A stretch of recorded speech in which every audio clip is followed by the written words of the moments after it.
everybody, this is Ted DiBiase, the $1 Million Man, and if you want to get your money's worth, stay right here, because you're listening to Knockouts and 3 Counts. And remember, everybody's got a price for the $1 Million Man.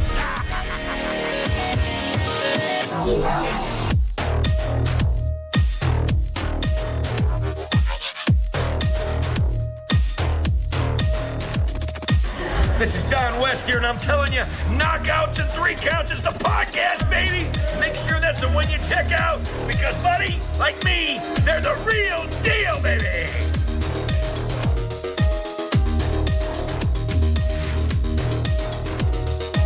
This is Jake the Snake Roberts. Just letting you know, you need to listen to Knockouts and 3 Counts, or you'll see that damn snake again.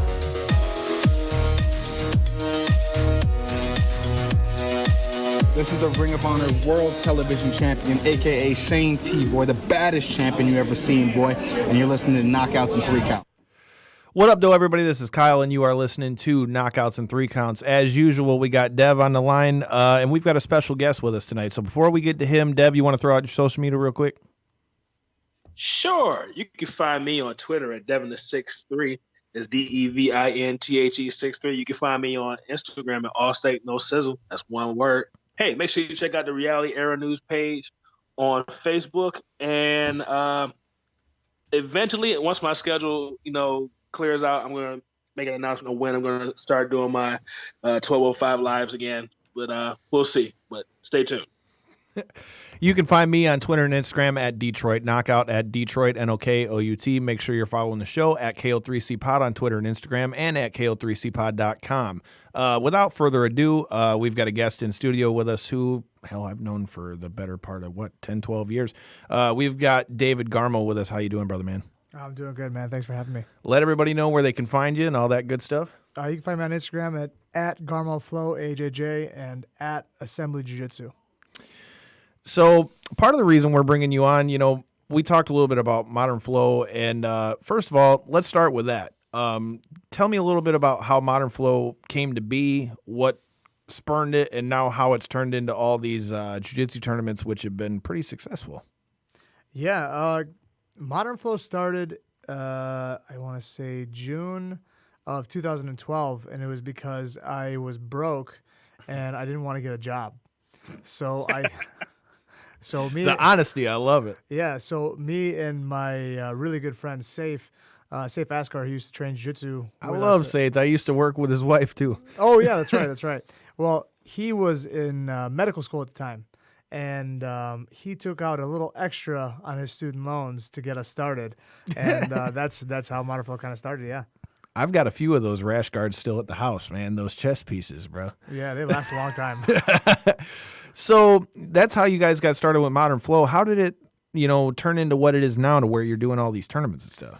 Well, I was training at Detroit Jiu-Jitsu in 2014, and Danny Edgemy used to run the Detroit BJJ Open. So, all the heads of their school, the big heads of the schools, they all ran a tournament, right? So, like, Kaiki had the Michigan Open. Hibero had the Toledo Open, or Blanky had the Toledo Open, and Dion had the Buckeye Open, right? So Danny had his, right, and then he started doing it, and I think he did it a couple of years as the Detroit BJJ Open, but the guy's so busy, he's doing a million different things. So when I was training over there, he had actually became a partner of mine in Modern Flow, and I suggested to him that he let me run it and see what I can make of it. And I do all the work, and then we figure out the deal that way. And, try to, I have all these ideas. At that point, I competed so much, traveled all over, competing, training, learning all that stuff, that I'm like, I think I can make some of this stuff happen that's happening everywhere else over here. Cash prizes for divisions, all that type of stuff. And he was like, all right, let's run it. So we started doing it that way. We did our first Modern Flow tournament, which is an open tournament, October or November of 2014, and then after that we did it twice a year, pretty much like clockwork until now. So you mentioned a little bit about training and competing all over the world. I know you were over in Japan, wasn't it, for a little while? Yeah, with Carp Diem or something like that. Yeah, so I went on vacation to Japan one time, and then I decided I wanted to move there, pretty much like 3 days in. And And I came back home and I decided, I came back home, bought my ticket to go back. I stayed for 3 months at a time each time I went. So when I was out there, I was training at Carpe Diem, which is like the big affiliation out there in Japan, and now just spreading all over Asia. So I've competed in a bunch of different countries now. So what were the biggest differences you saw in Carpe Diem and the stuff over in Japan as opposed to what we're used to either learning or what you see just in the jiu-jitsu game in America? As far as like the technique in the games are concerned, the guys are a lot smaller. I was a big guy over there, and I'm 5'6", 175 pounds. Everybody's smaller, and everybody's in, I don't want to say better shape, like stronger shape, but everybody's a little bit thinner. Everybody's like, the 40-year-olds over there move really well. But they can move and they're flexible and all that stuff. Like, you see a 45-year-old over here, he's usually going to be pretty stiff, but he's going to be strong. He's going to have that old man strength. Over there, it's not really the case. They play berimbolo a lot. They play a small man's game because they're small guys. So the technique is a little bit different. They use different techniques. So, now with your game being what it is at this point, you've said that you've not only trained but competed everywhere. Let everybody know, we're letting them know about the On It Invitational, which I watched because one of my friends actually works at that gym. Oh, yeah? So, I was telling her when that was going down. And now, like I said, Devin's over there in Texas now as well. Mm-hmm. Let everybody know a little bit of a background on, you've competed everywhere. I mean, you've competed in what, London, Japan. I mean, yeah, South Korea, London, Japan, South Korea, obviously everywhere in the United States, Canada. That's pretty much it, but I think that's where a lot of jiu-jitsu is. Eventually I'll compete in, other countries in Europe, probably Italy, France, Portugal, at some point, but the biggest events are really, they're all here in the US, California, New York, sure, these different places. So, outside of going to those other countries, kind of just for my own fun, really the best competitions in America right now, with the exception of Brazil as well, right? And I haven't really had an interest in going over there yet. Dev, you got any questions? Yeah, I kind of got more of a general question. Brazilian Jiu-Jitsu, since the UFC became a thing, has become very, very popular. But originally, it was thought of as like, what are these dudes doing? And they're, laying on the ground and stuff like that. So for someone that has never really watched Brazilian Jiu-Jitsu or is looking for a martial art to get into, why is Brazilian Jiu-Jitsu a good base for MMA or just for everyday life for people that don't know anything about it? Brazilian Jiu-Jitsu is great because you can make it as hard or as easy as you want and still learn the techniques and still be pretty confident in what you can do. In a lot of these stand-up martial arts, if you're not consistently sparring, you don't really know if your stuff works, right? If you're not sparring with other guys that are willing to hit you and, you get hit back or, you hit them back, you don't really know. And it's hard to do that when you're a 45-year-old guy who's working 6 days a week and you got a family at home. But when Right. you're doing Brazilian Jiu-Jitsu, you can come to the gym a couple days a week, learn technique, do some sparring all the time. You can do that for years and years and years, and you're not going to scramble your brain. And that's the thing that I like about it. Originally I wanted to do MMA. That was why I started jiu-jitsu. We're going to get into that for sure. So like that was my thing. I wanted to do MMA. I thought I was going to be a UFC champion, right? Whatever weight class it was going to be, 155 pounds or whatever. Because you wrestled at, wasn't it Brother Rice or something? Yeah, I wrestled at Brother Rice. I wasn't very good back then, but I'm like, whatever. I'm gonna do Brazilian Jiu-Jitsu because that's a good thing. And then I started doing MMA and mixed, Muay Thai and boxing and all that stuff. And I just realized, you know what? I don't want to get hit in the head, man. So let's talk about that. So story time, Devin. You've heard me talk about it. Well, now you've got the guy whose fight I was actually there to see. So you only had what? What were you going to say? Ring the bell.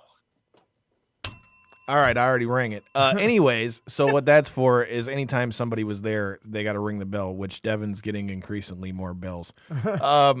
So, yeah, I was there, but you only had the one MMA fight, right? Yeah. Okay, so first of all, we need to talk about that night because I distinctly remember I was sitting at the judges' table, and I remember a dude getting his shit splattered so bad that his blood splattered all over the fucking printer in front of me. And the guy tried to stay after the fight to fight Darren because he was the ref. Right. And Darren disqualified him after he hit him in the nuts like 5 times. Like, I mean, don't get me wrong. The guy was clearly winning the fight. But, I mean, dude, he hit him in the nuts so many times that it eventually got to the point where it's like how do you not disqualify this guy? 100%. And my question to you is, what the fuck were your thoughts when that place went nuts and they started throwing beer from the balcony and Flynn jumped in the cage talking about, if y'all don't chill the fuck out, we're going to shut the whole thing down? Because mind you, Devin, this was all on Channel 20. So this is going to be you're not going to like my answer here. So that was my first fight. So I fought fairly early on in the night. I was on fight number 5 or 6. Right. I left. Oh, damn it! I was gone. I'd been to enough of those shows to know that they were just going to be a total shit show. That I'm like, you know what? I'm going to go to Windsor because I was only 19 at the time. It was 2009. Okay. Yep. I went to Windsor. I don't know. I might have gambled a little bit. I might have drank a little bit. But I as soon as I got done fighting, and I think we had one more guy fought right after. I think Shea Butler fought right after. Shea fought. Yep. Yeah, I think he was literally either the next fight. Yeah, or the fight he was right within after a couple fights of it because I know you fought early in the card, and then the funny thing is the guy you fought ended up training with us later on. Right.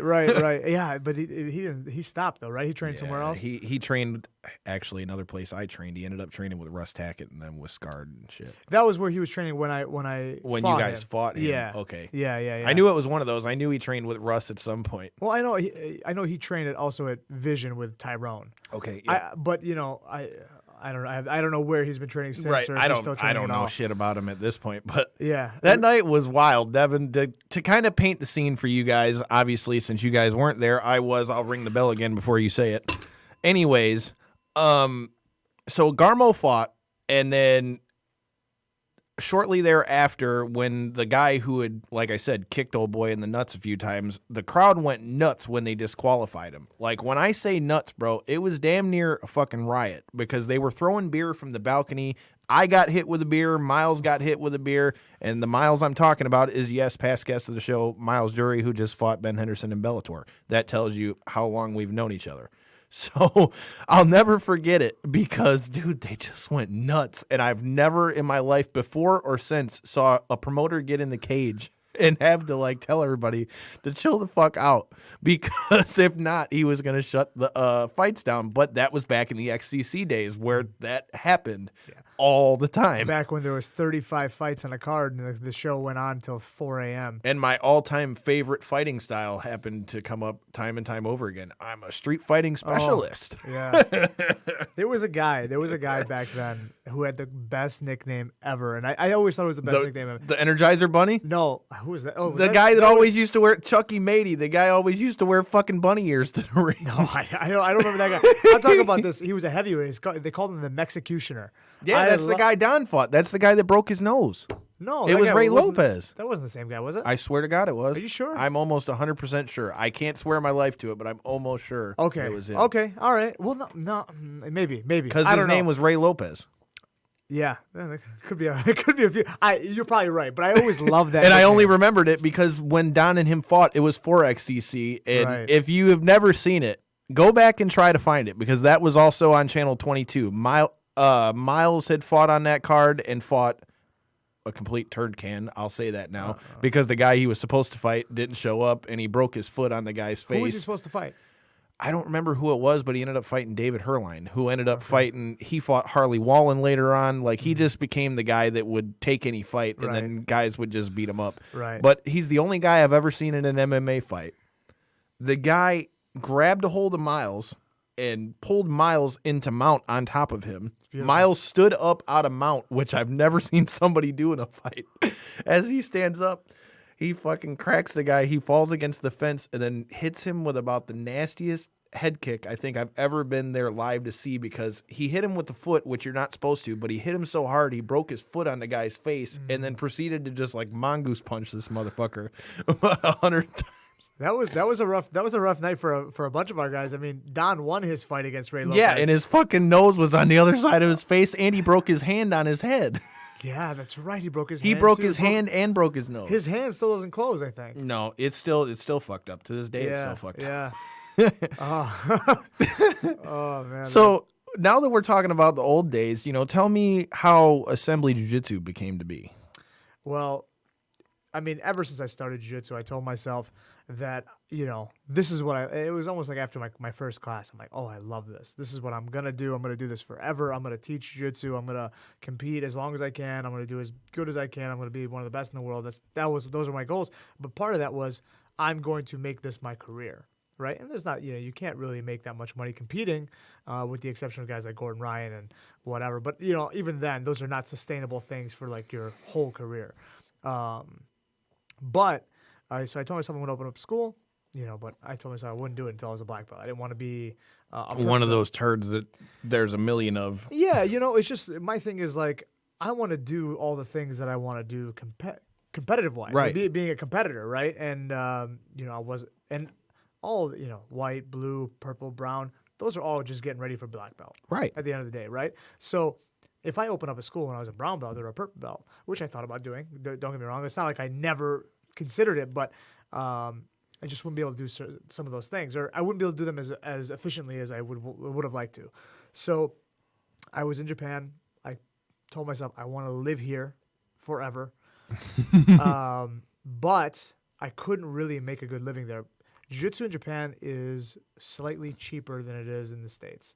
And cheaper is in payoffs or like just like like memberships don't cost as much.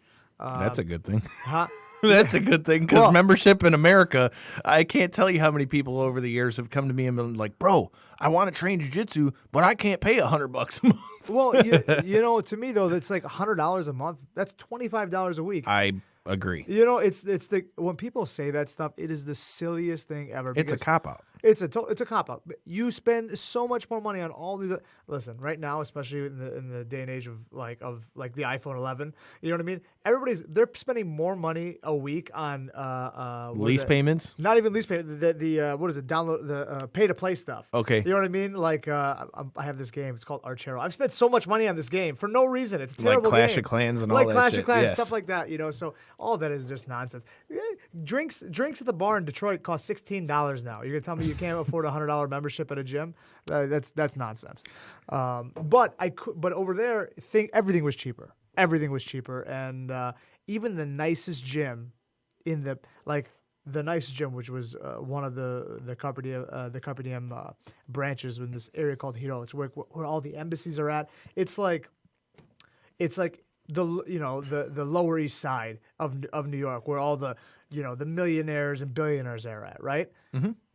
The membership is $190 a month. That's nothing. It should be $500 a month because everybody's so wealthy. But because they have this judo background where judo is free over there, everything is cheap. So I couldn't really make a good living out there, and it would be very difficult because I don't speak Japanese and I'd have to get all these lawyers and all this whole deal. So I'm like, I can't make enough money out here just teaching jiu-jitsu and running Modern Flow. So I'm like, I'm gonna go back home and I'm gonna build the baddest facility that Michigan has ever seen. The nicest place, the best instruction, all these things, offer all these like a grappling haven, in Michigan. And that's what we did. So now that you've got that going, I mean, so when I started jiu-jitsu, it was probably around the same time you did or maybe just a little bit before then because I started over at MASH, probably in like 2006, like right after they opened. So I don't know. They opened in March of 2008. I started it October 11th. Okay. I got these dates all written. Yeah. That's why I know. Well, yeah, I ask because, so like you said, you can't, it's hard to make a living over in Japan doing jiu-jitsu. Like, how would you say in the time that you've trained, have you seen the game change to where it's actually like a plausible thing to where you could actually make a living off of jiu-jitsu? Because I mean, every time I look on social media, bro, you're competing somewhere. Even though, I mean, it's probably ramped down a little bit now because you got assembly and all that stuff. But I mean, like, what does that look like for you as far as, to where that became what you were doing? Ask me the question one more time. So, I mean, how does, like you said, you were able to make a living off of competing in jiu-jitsu and the things that are affiliated, Right. What does that look like? And it wasn't like that when we first started. Like, you couldn't have there's no way you could have survived off of that shit. Well, okay, so it was a couple of things. There's always been money in jiu-jitsu. Don't let anybody tell you any differently, because they're absolutely full of shit. There's always been money there. It's just a matter of how do you get that money? How do you figure out how to get money that's in the jiu-jitsu ether into your own pocket, right? All these instructors will tell you that there's no money in jiu-jitsu. They're full of shit. Don't let them fool you. They're just telling you that so that you don't feel as bad, when you pay for things. And that's okay. It's okay to make money doing jiu-jitsu. Like you've been training since 2008. Yeah. This is something that's been awesome for your life, right? I wouldn't argue that at all. And yeah, I don't think many people would. So somebody should make something off of that, especially the people that helped you get to that point, whatever. But there's money there. So when me and Save started Modern Flow, we did this, we built it up, and, it was never like a $1 million business or anything like that. But I was 23 years old, 24 years old. I had very few bills. I had I drove a Toyota Corolla. You know what I mean? Like I didn't spend money on anything but jiu-jitsu, right? Hey, do you want some of my bills? I will absolutely take none of them. Because now I have bills, and they well, suck. the bill that we need to run up is the bill that will bring us Drunk Randy. For those of you that listen to the show, you know all about Drunk Randy, so we need to run the tab up real quick. Devin, do you agree? I definitely agree. I always love Drunk Randy. Go ahead. I gotta meet this guy. I mean, we could always go down the street to Selena's when this bitch is over. All right, let me digress. Yeah. So, I didn't have any bills. I wasn't married. I have no kids. You know what I mean? I lived with my parents until, I don't know, I think I was 25, which is normal in the Chaldean community. Don't look down on me, guys. Dude, I'm 27 and still live with my mom right now. It's all right. It's all good, right?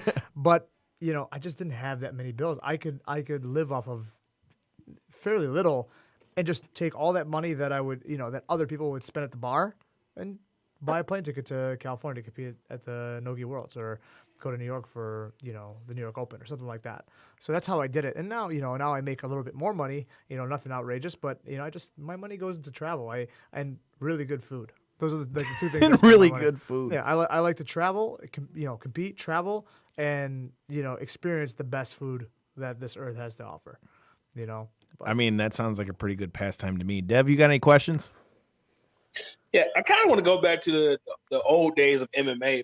I hear Kyle talk about this all the time. I kind of got into MMA a little bit later, especially on the local scene.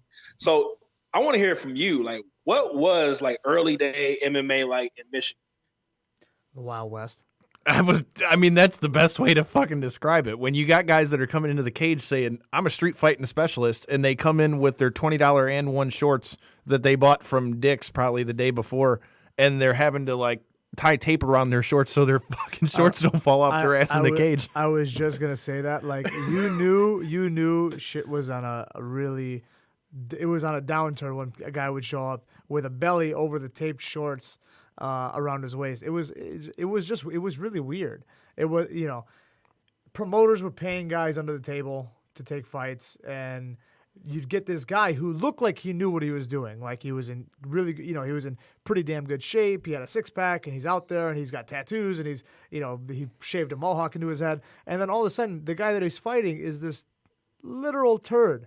You look at him, and you're like, I have no other words to describe this guy but a turd. And who set that matchup up? It didn't make any sense, but that's just the way they did things back then. Because that guy who was kind of in shape brought 100 of his buddies to come watch the fight. Of course. And he had to win. And that's all they cared about back in the day.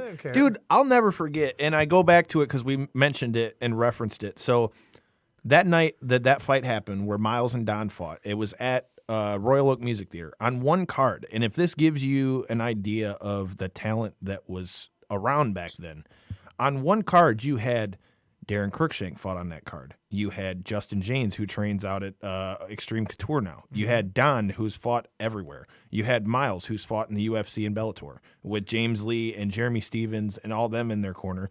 And then you look at some of the matchups that happened on that card. Now, Don had a legitimate matchup because Ray Lopez is just tough. He was tough, and he was young, too. Right. Yeah. And he would fight anybody. He was one of those guys you would see him pop up at King of the Cage. You would see him pop up at XCC.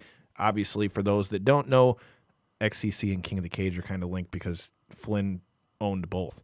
But that being said, I mean, you would see these matchups, and the guy I always go back to is David Herline because I'll never forget that night. Like, I'm walking around, I got Miles' shirt on, and this guy's like, "Yeah, I'm fighting this fucking guy, Miles Jury, and I'm just gonna fuck him up." And I am laughing in my head because I'm thinking, "Kid, you don't know what you just signed up for."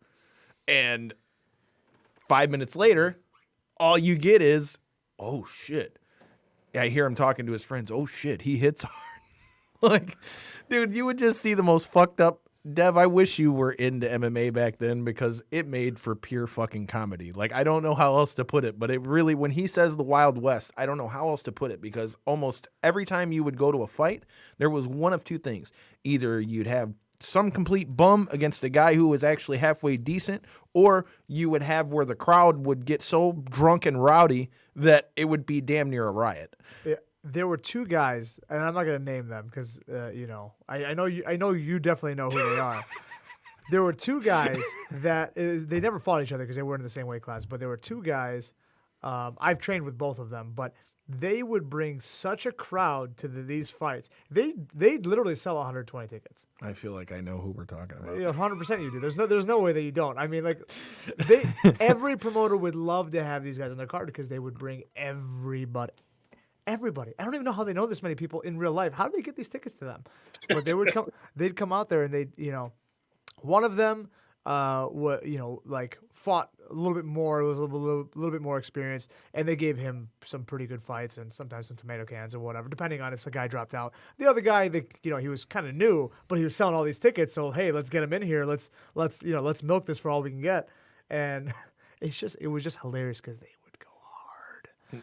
The families would go hard, and it would always be a fight between the two families, bro. It happened 100%. all the time. Like, Dev, Yeah. I swear, if I could paint you a visual picture by what we're saying, I'm telling you, I used to be at fights almost every other weekend just because you never knew what was going to happen, and it always made for good entertainment. Yeah, it definitely did. After the first couple of years of me training, at MASH and all that stuff, and all the guys fighting from there, I had to stop going to these shows because they were just too much for me. I just couldn't handle all of the aggression, anymore. It was just, they were so charged. I mean, you'd be exhausted after you left one of these shows. Oh yeah, because you never knew what was going to pop off. Oh yeah, how many put them in a body bag chants did you hear? You know what I mean? Or the most racist ass shit that would get screamed into the cage. Or how about every time Adrian fights, how the one time Adrian actually lost, I thought we were all going to die.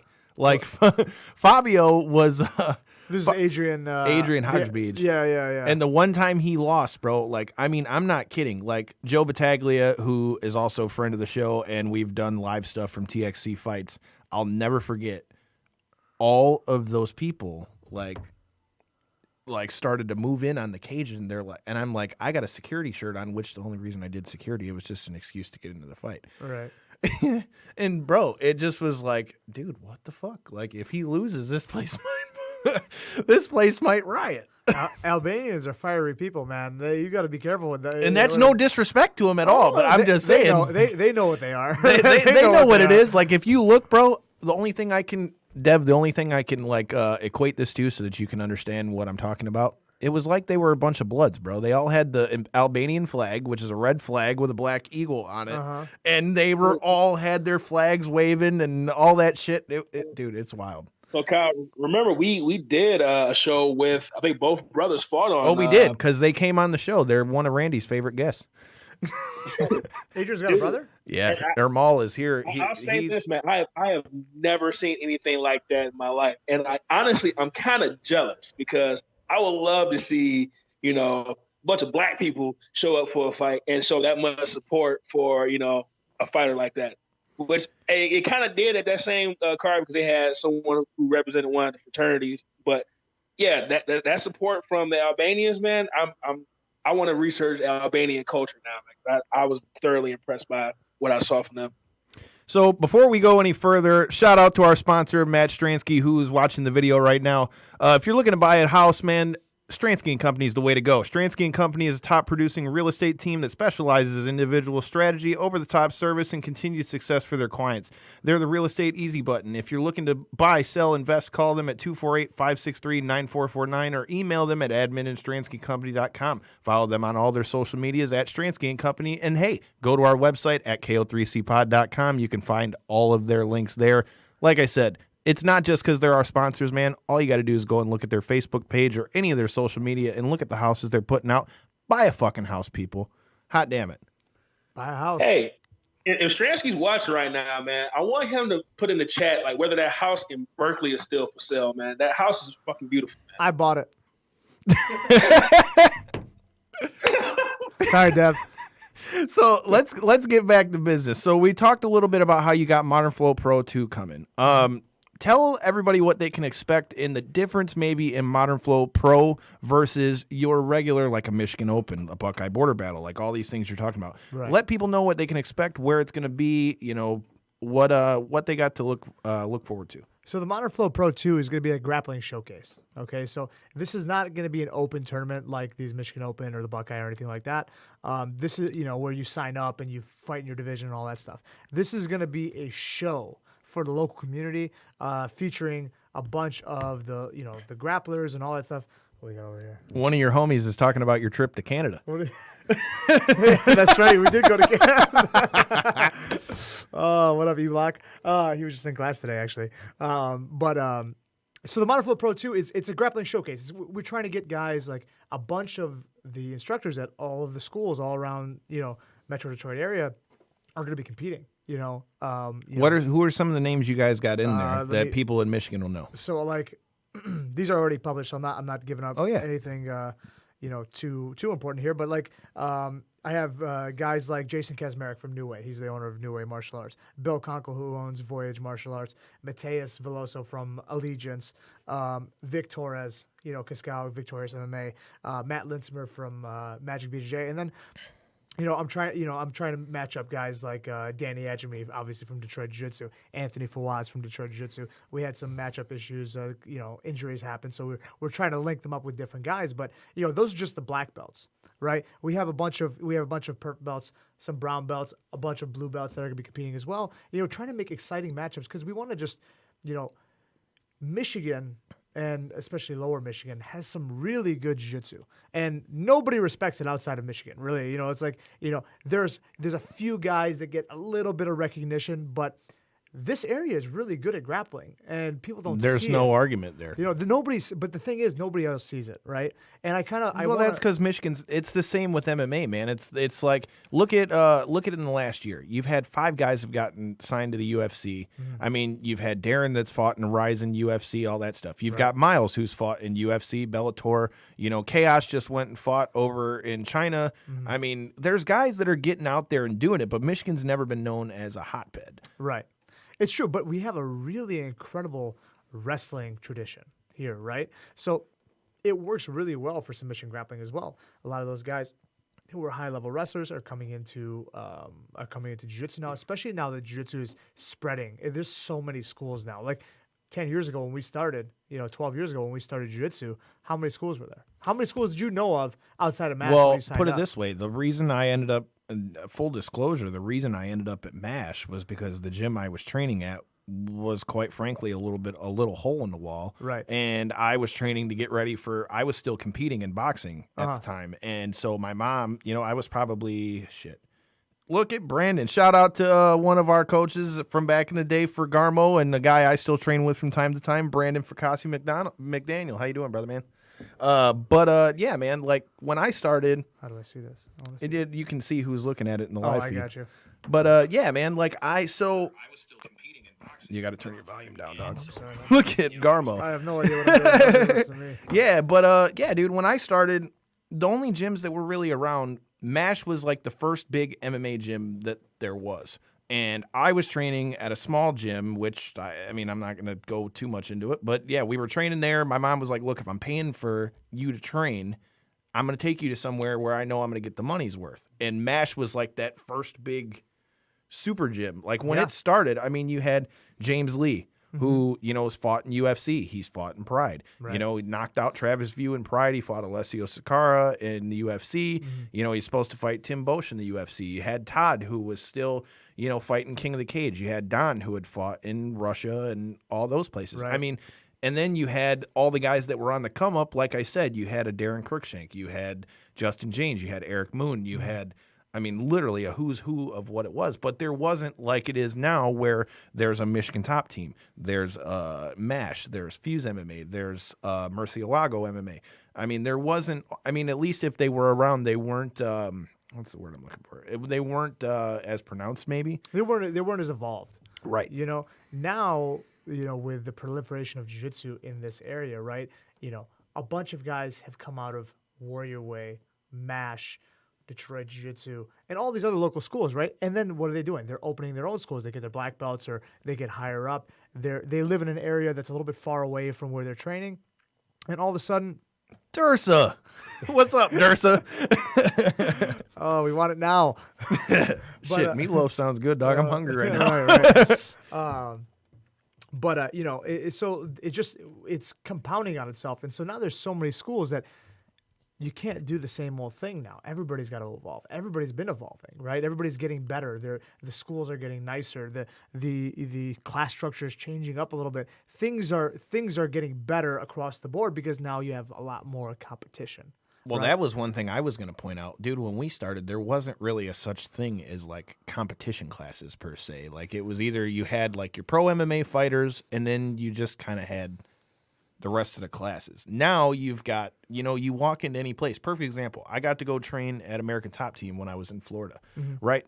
Now, granted, I forgot my belt, so they didn't realize that I really wasn't a white belt until we started to roll, and they started to put two and two together. Sure. But so I went out there, and, like, instantly it's like you train here, like it, like the classes were all segmented to where now it's like you've got a beginner's class at 6 o'clock, you've got an intermediate here, you've got a competition class, that there wasn't all that stuff. And not to mention, I think the rise of jiu-jitsu as a whole is totally different from when we started. Like, so many more people, maybe because of the rise of the UFC, are, so much more aware of jiu-jitsu, I think, than they were then. My question to you is, I've got my own thoughts, which I'll give after I ask you, but what do you think the benefits are of jiu-jitsu as opposed to, everybody thinks of, when you think of self-defense, most people think of boxing or MMA or something in that realm. Can you give your own personal opinion, being a black belt, what do you think the advantages are of jiu-jitsu as opposed to some of these other self-defense or martial arts? Okay, so there are many, but I think probably the most important one is, it's relative, but in my opinion, the most important one is it's fun. You can really enjoy jiu-jitsu and not necessarily get your head pounded in like in boxing. Sure. That's not to say that boxing isn't fun or MMA isn't fun. It is. Absolutely it is. But jiu-jitsu is more fun to more people than MMA or boxing is in practice. Sure. Right? The doing of it, right? If you hate something, you're not going to do it. I don't care how amazing it is. Like, I know lifting weights is good for me. I know it is. Like, there's nobody's going to convince me that it's not, right? I hate it. I can't stand it. I won't do it. I barely ever do it, right? So on the same side of that, it's like if lifting weights was really fun, or some version of lifting weights is really fun, that's the best one for me, right? Because I would consistently do it, right? Jiu-jitsu is really fun because you'll consistently do something that you really enjoy. And if you hate something, you're never going to do it. You're never going to get good at it because you hate it. Why the hell would you want to get good at it, right? So for me, my personal opinion on why I think jiu-jitsu is one of the more complete martial arts and why I think it's probably one of the better options for somebody if they're looking for a self-defense option or something. So it's no secret, talked about it on the show multiple times. I grew up as a kid with cerebral palsy. And if you look at me, obviously, I was a small kid when I was younger. Granted, I had already boxed before I ever went to try jiu-jitsu. But to me, jiu-jitsu is so much more of a applicable self-defense technique because in boxing, I mean, let's face it. If you know how to fight, yeah, you can make a guy look stupid. But at the end of the day, if I'm fighting a guy who's 250 pounds and all muscle, and yeah, I can hit him 5-6 times, but if he hits me one good time, guess what? I'm going to sleep, and it don't matter how good you are. Now, I've had it happen not only, and it's not something I'm proud of by any means, but at the same time, you know, I've been in street fights before where when they're on the feet, people are super confident. But it's funny. As soon as they go to the ground, it's like a fish out of water. Mm-hmm. And even if you're not maybe the most seasoned jiu-jitsu practitioner, if you know what you're doing, you go against a Joe Blow on the street, you can then control them in a way where you can stay safe. You're not doing a ton of damage to where you're going to, risk, going to jail for really doing some serious damage or whatever.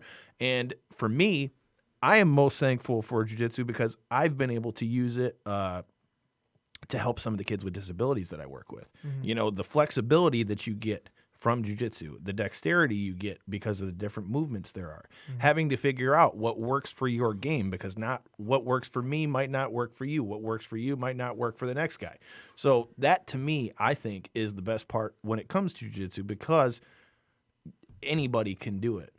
Yeah. Where I don't think anybody can box, or I don't think anybody can do MMA, because some people, like you said, just don't like getting hit. And if you don't like getting hit, clearly neither one of those sports is going to work. Right. And not everybody can take hits like that and be okay in their life. And keep going. And keep going. Well, not even just like they can't take the hits because they'll, be knocked out.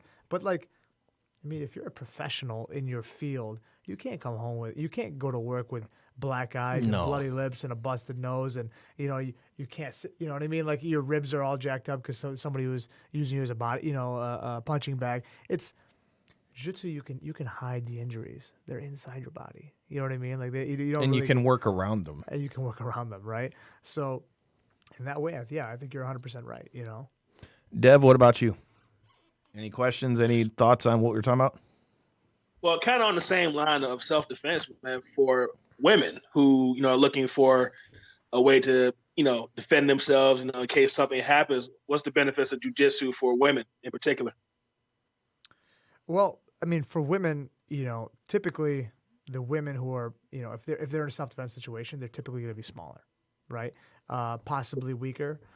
So the technique that you learn in jiu-jitsu to be able to, the leverage that you can use your body against somebody else is very important, right? The thing that we do in jiu-jitsu from day one is figure out how to use leverage and not necessarily our strength or our speed or even our flexibility against somebody else. We're trying to use our leverage, how we can use our body against somebody else's, even if we're smaller. And so that by itself that's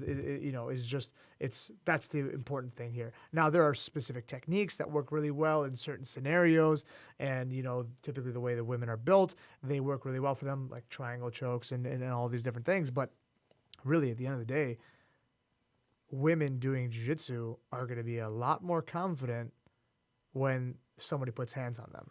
It's just the way it is. Dude, I've tried to get my sister to do it for years. Like, she had a guy followed her out of work and things like that. And dude, I have been hell bent on trying to get her to train to some degree, just enough so that she knew what she was doing. And I couldn't agree more. I think jiu-jitsu is, like I said, again, that goes back to what I was saying with it being applicable for everybody.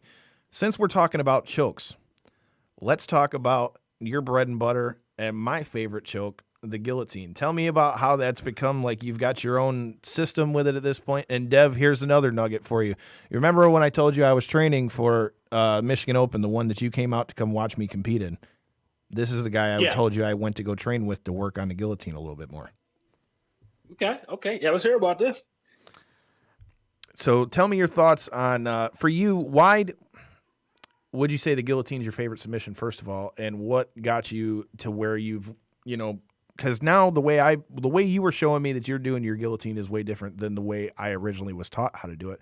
And I loved it from jump because, like you said, you've got to find out what works for you for jiu-jitsu. For me, I'm not the most flexible guy, so triangles have never been my thing. Mm-hmm. But if I could get a hold of anything, whether it was an arm triangle, a darce, a Kimura, anything that I could squeeze with my upper body, I could do well. So that's why I naturally liked guillotines. So what was it for you? And would you say that's your favorite submission? If not, what is? Well, it's actually not my favorite submission, but that doesn't mean it's not one of my favorites, right? I have some submissions that I like better, probably only because they feel nicer. You know what I mean? I guess I've been doing the guillotine for so long that I've gotten bored of it over the times, and because I've been pretty successful with it over the course of me being a blue belt all the way to being a black belt. That's something I gravitate towards other things, but I continue to sharpen it. So it is one of my favorites. Not my favorite, but it's one of my favorites. Now, the guillotine thing was actually kind of funny how this became one of my more successful techniques. Back when we were training at MASH, Big Don was our main instructor, right? He was the past guest of the show, Big Don. Yeah, Big Don. Shout out to Big Don. He was the guy who was teaching 95% of the classes at MASH at the time. Pretty much. I would definitely say that. Right. That's a good bet. It was him and then Toth at the time that I'm talking about when I was a white belt. Now, Don told me, or he told somebody else. I don't remember if he told me specifically or told somebody else, don't do guillotines. Don't do guillotines. Don't do guillotines.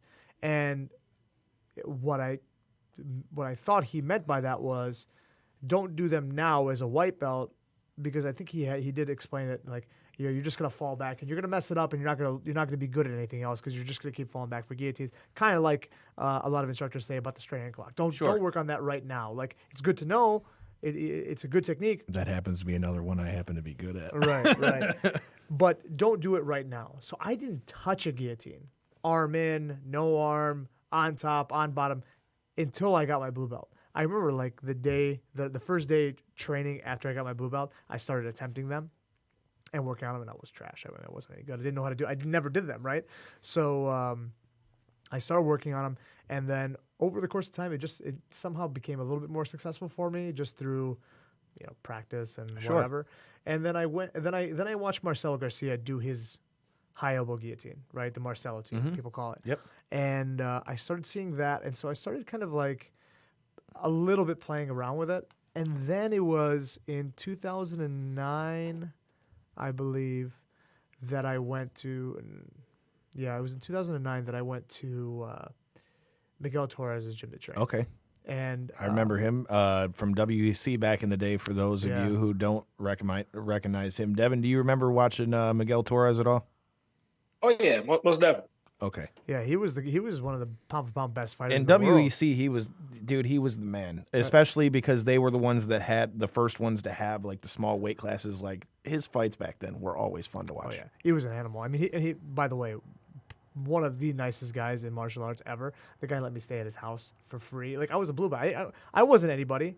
You know what I mean? He's like, hey, you should come train at my gym. So I'm like, okay, I'll come over there. I can't wait for a week. Let me train for free. All these different things. Whatever. That's a different story. But he started showing me his version of the Marcelo style guillotine, and then right after that, things clicked in my head, and I started hitting it in tournaments, and then I just started building off of it. And then I was a blue belt in 2009. I've been doing it for 10 years. You know what I mean? I get you. Eventually, I evolved it to be what it is now, and some of the elements are the same from what Marcelo was doing and what Miguel was doing, and some of them are completely different. It's not a guillotine. Like, we call it a guillotine. It's not a guillotine. It's a front naked strangle. Well, I was going to say, because when I went to train with you to get ready for the Michigan Open, like, I had always been taught to keep your head, pressed to their back. That part I knew. Mm-hmm. But the way you did it was so different, because you were teaching to, cup the chin and then to continue to go around them as you choked them. Mm-hmm. Now, I'm looking like, dude, at first when I watched you do it, I'm like, well, doesn't that kind of like give away the position at that point, the farther you go around, until I started to try it. Mm-hmm. And then once I learned it, like, again, for me, like I said, my upper body is my strength. So I then would use that. And then if it didn't work, it also helped transition into an arm triangle. You could go from an arm triangle to a darce. You could you could literally go from move to move to move. So like the way you did it opened up more doors for me as far as to like different transitions and things. But yeah, I had never seen somebody do it that way. And like, I guess my question with that is, what is it about the way that you do the guillotine that you feel makes it most effective for you, because you don't really see a lot of guys doing that to where they crank around. It's usually, like you said, they'll stay right there, or they'll keep their head pinned against the back or something like that, where you're kind of going around them as you're choking them. So what I think a lot of people do, and were originally taught, they're taught to lift their wrist and lower forearm into the windpipe. Now, they may not say that's what you're supposed to do, but that's how they show it. And that's how people learn it. That's how everybody's learned it. Like, that's how I learned it first. And this is, I'm not shitting on anybody here. You know what I mean? This is the way that we were all taught, and this is how our instructors were taught. This is how their instructors were taught. It's just, this is the way it was done for a long time, and that could be effective sometimes. But you use a lot of bicep. Yeah, you energy. squeeze yourself You're out. Squeezing yourself out. I mean, I'm exhausted after I do. I can't do guillotines that way. I don't have enough cardio for that. So, I've never been a guy who does cardio. Like, there were guys like, in the gym like Fisher. Oh yeah. And these guys who were like super athletic, and they go forever, but they worked really hard to go forever. It wasn't like they just naturally were like that. Yeah. They worked really hard. I don't like working that hard. I don't. I mean, like, I work consistently and as efficiently as I can. That's the only reason that I'm any good at jiu-jitsu, if I am. It's not because I work really, really, really, really hard all the time. It's because I just keep doing it forever, right? Or 11 years later, forever, right? So going around, I'm creating an angle on my opponents that I don't need to squeeze. It's my movement that's putting the pressure on them. And the very end of the technique, and I think you probably remember this, at the very end, when you're at the very end of your turn, that's when you squeeze. And you squeeze for that long. Right. It's over. And that's the thing. Like, it was totally different from the way I originally remember learning it. And like I said, which further... Shit, I went for it in every match I had in that tournament. But yeah. I mean, like I said, that was the first time I'd seen it that way. Like I say, little variations. Everybody's got their own way of doing things. For sure. As we start to wind down here, you got Modern Flow that's happening November 17th, correct? Yes. Okay, so we've talked a little bit about some of the names that you've got in there. One last time, let everybody know when, where, how much it's going to be to get in. And again, what makes Modern Flow Pro so much different than your run-of-the-mill JITS tournaments? So Modern Flow Pro 2, it's going to be at Assembly Jiu-Jitsu on November 17th at 5 p.m. Okay, doors will open at 4 o'clock. Tickets, you can get them. If you guys have teammates or your coach is competing, you can buy tickets from them.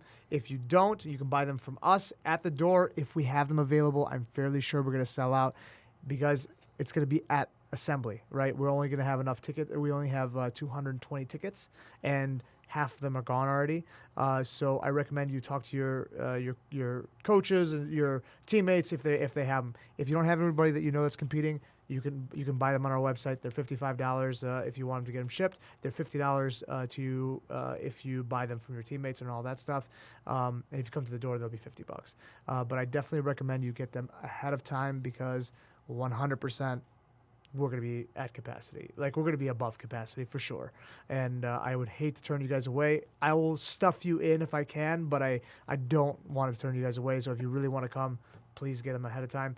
It's going to be the best grappling experience here in Michigan, without a doubt. We have some really incredible lighting and seating and all of this different stuff to make this the best event possible.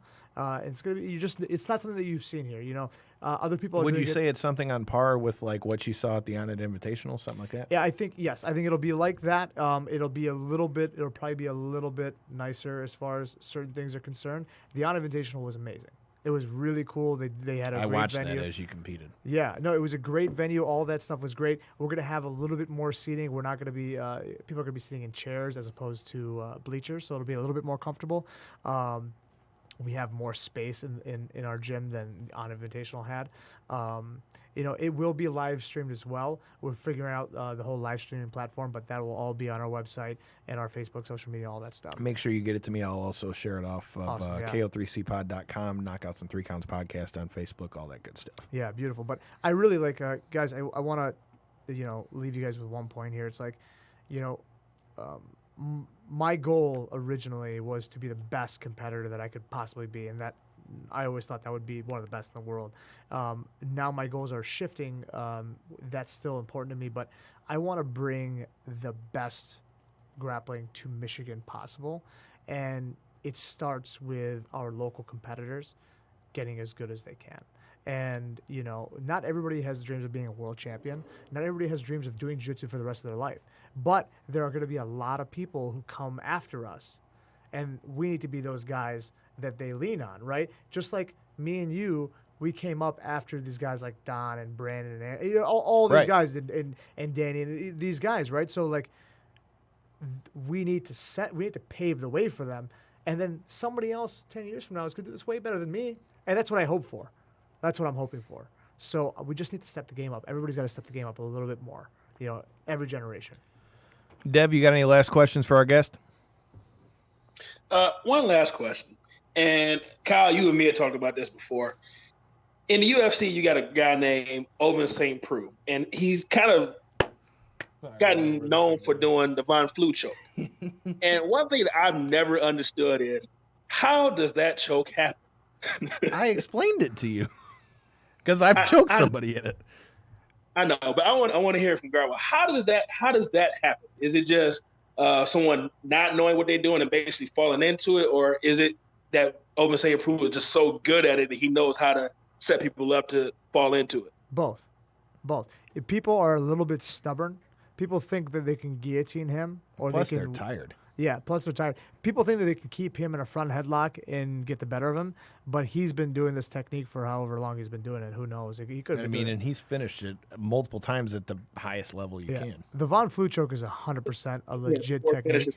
100% legit. I mean, it's an amazing technique, but typically, it's not something you should get caught in if you're. Yeah, there's a very easy defense. Let go. Right. But when you let go, you end up in bottom side. So, like, people think they can use it to turn their opponent over, especially in MMA, because nobody wants to be in bottom side in MMA. Of course. So I understand why it happens. It is kind of funny that he's gotten it so many times. And in the UFC of all places. Yeah, it's not like we're talking about amateur fights. The more impressive thing is that one Russian guy, that Ukrainian guy who gets the people in the bottom, Ezekiel. Mm-hmm. That I still don't understand how he's able to finish people like that. I've never really saw that joke break down, but they're telling us it's time to go home. So before we get out of here, Garmo, let them know where they can find you and where they can find your gym as well. All right, guys, you can follow us on at Assembly Jiu-Jitsu on Instagram. We're located in Bloomfield Hills, Michigan. So if you guys want to come visit one of the most beautiful facilities you ever see, please come visit us. Everybody's welcome from any school. And you can follow me personally at GarmoFlow AJJ on Instagram. Dev, throw out your social medias real quick. You can find me on Twitter at Devin63. That's DEVINTHE63. You can find me on Instagram at All Steak No Sizzle. Make sure you're doing the Reality Era News page on Facebook where we talk wrestling in there. And last but not least, before we get out of here, shout out to last week's guest, Mega Ran, who's going to be here at Kobo this Saturday. Knockouts and 3 Counts will be in the building. So if you come down to UMaCon to come check out the show, we'll be there. Check them out. You can find me on Twitter and Instagram at Detroit Knockout, at Detroit NOKOUT. Make sure you're following the show at Knockouts and 3 Counts Podcast on Facebook. Obviously, if you're watching, you know that. And I already know where Randy's going. Shout out to Punch Deck. Yeah, our intro song is More, More, More by Punch Deck. So, yeah, make sure you're following us on all our social medias. Also, guys, make sure you go and subscribe. All of our episodes are on YouTube as well at Knockouts and 3 Counts, and we're available pretty much everywhere you can get your podcasts. You can find us Apple Podcasts, Google Play, Spotify. I mean, pretty much anywhere you look to find your podcast, you can find us. Also, make sure that if you're going to be in Baltimore for StarCast, be on the lookout. Watch our social media because, as you saw, we had DDP, we had MJF, we had Nyla Rose, we had Dean Malenko and more, and we're going to be there for StarCast 4, so who the hell knows what the hell is going to happen. And with all that said, fuck your couch. Peace.